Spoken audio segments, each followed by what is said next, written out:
넉 달째 소비자 물가 상승률이 0%대입니다. 그런데 일부에서 서울의 물가가 문재인 정부 들어 세계 1위에 올랐다 이런 얘기가 확산되고 있습니다.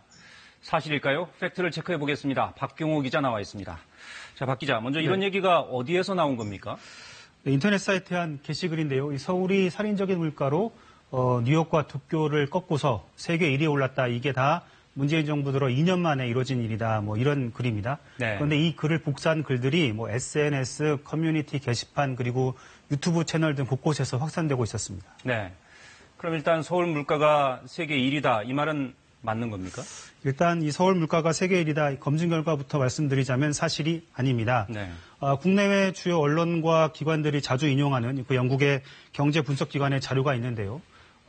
지난 3월에 나온 보고서입니다. 지난해 기준으로 전 세계 도시의 생활비를 비교해 봤는데 1위는 파리 같은 도시였고요. 서울은 7위였습니다. 7위였군요. 예. 그리고 자주 저희가 이제 물가를 비교해 보는 빅맥 지수라고 하죠. 그거는 네. 서울은 16위였습니다. 예.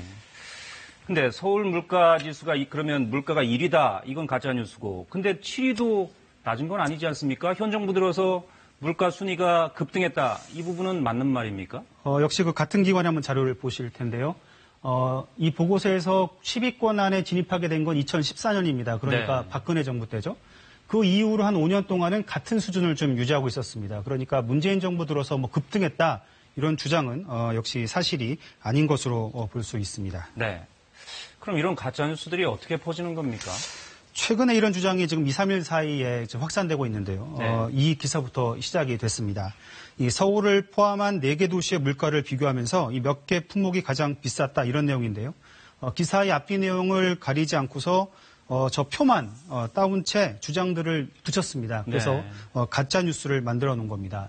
국가나 도시마다 의식 주문화가 좀 다르지 않습니까? 그런데 이 몇 개 품목만으로 일괄적으로 비교하는 게 타당하냐 이런 비판도 있습니다. 그런데 이런 문제들을 생략한 채 가짜 뉴스가 확산되면서 정확한 내용을 모르시는 분들은 마치 사실처럼 계속 인식하고 있는 겁니다. 네. 저런 게 퍼지는 게 문제겠죠. 물가 관련한 소식들은 아주 민감한 얘기들이기 때문에 그만큼 잘못된 정보는 좀 막아야겠습니다. 잘 들었습니다.